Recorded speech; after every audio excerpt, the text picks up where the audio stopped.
Bonjour et bienvenue à tous, je m'appelle Marc, je suis instructeur de Kung Fu Wing Chun. On est toujours dans mon appartement puisqu'on n'a pas encore pu reprendre les entraînements au centre sportif.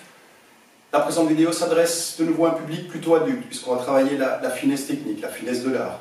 On entraînera aujourd'hui le Jam Sao, la technique Jam Sao, l'impulsion qui arrive à l'intérieur du bras, les déplacements en zigzag après le Bang Sao.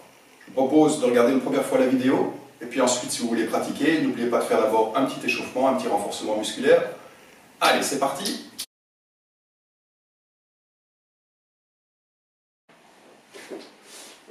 À partir de la position neutre, en travaillant l'impulsion, en entraînant l'impulsion qui arrive à l'intérieur de l'avant-bras, absorber l'impulsion en tournant avec le Jam Sao, rentrer en contrôle avec la voue, frapper en Fak Sao, Lap Sao, Punch, Jam Sao, Lap Sao, Punch. 3, 4, 5, 6, 7, 8, 9, 10. Je recule un petit peu pour qu'on le fasse avec les déplacements. En avançant, je donne un punch. On va commencer jambe droite, point droit. 1. Contre-impulsion, j'absorbe une partie de l'impulsion. Fak Sao, Lap Sao, Punch. Punch du gauche. 1. Absorbé. Fak Sao, Lap Sao, Punch. 3. 4. 5. En reculant, je punch.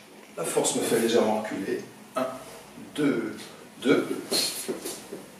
3, 4, 5, 6, 7.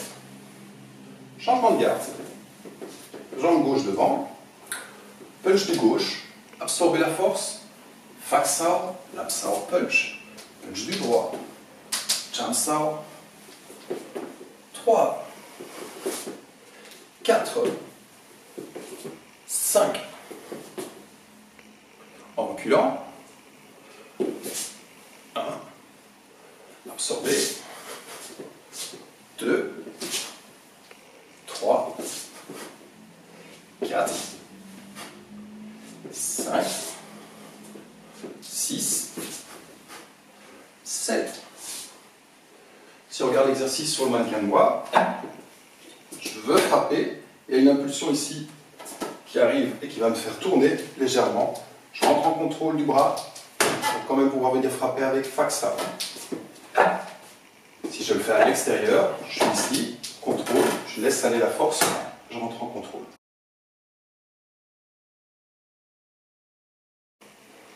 À partir de la position neutre, on va frapper tout droit. Imaginez cette fois, on retourne vers l'impulsion du Bang Sao. Bang, venir frapper en dessous, punch. Punch. Bang Sao, frapper par-dessous.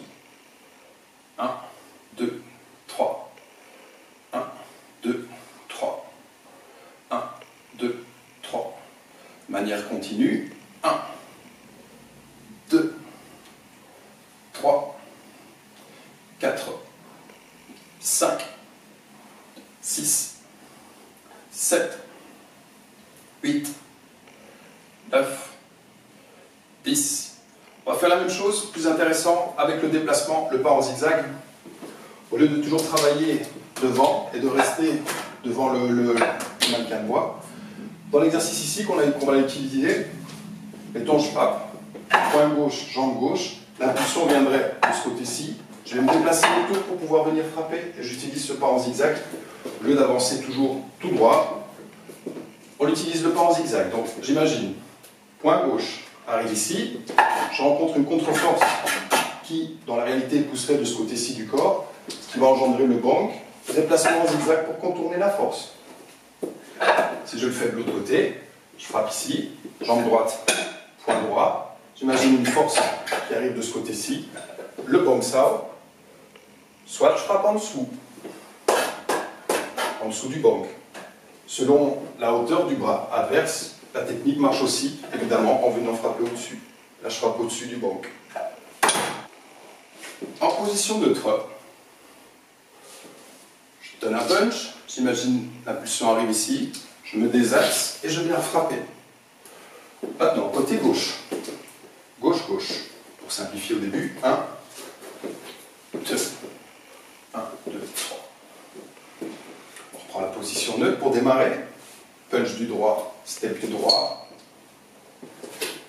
1, 2, 3, punch. On envoie maintenant punch du gauche, step du gauche, zigzag comme déplacement pour contourner. 1, 2, 3. Punch du droit, zigzag. 1, 2, 3. Punch du gauche, zigzag. Alors, pour revoir un petit peu tout ce qui a été fait, l'idée maintenant, dans cette partie-ci de l'exercice, ça va être que chacun puisse progressivement intégrer ce qu'on a vu dans la première, la deuxième, la troisième vidéo et l'exprimer de manière un petit peu spontanée et surtout de manière continue. Donc l'idée, c'est de nouveau travailler la finesse de l'art. Ce n'est pas particulièrement toutes ces techniques qui vont être utilisées en self-défense. Si je suis dans une situation agressive, je ne vais pas spécialement chercher à vouloir faire trop de techniques qui engendrent trop de finesse. Les techniques les plus dures vont suffire. En self-défense, je ne vais pas commencer à vouloir absolument utiliser des techniques toutes fines. On ira un petit peu plus dans la partie violente de l'art. On quitte la self-défense donc, ça c'était une petite parenthèse. L'idée ici maintenant, c'est de plus exprimer la continuité technique. Et donc pour exprimer cette continuité technique, on va montrer des possibilités. L'idée c'est que vous repreniez les exercices de la première, deuxième, troisième vidéo et puis que vous puissiez les exprimer dans la continuité.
Voilà, j'espère que cette vidéo vous a plu. Elle était plus courte que les précédentes. Je vous dis à très bientôt.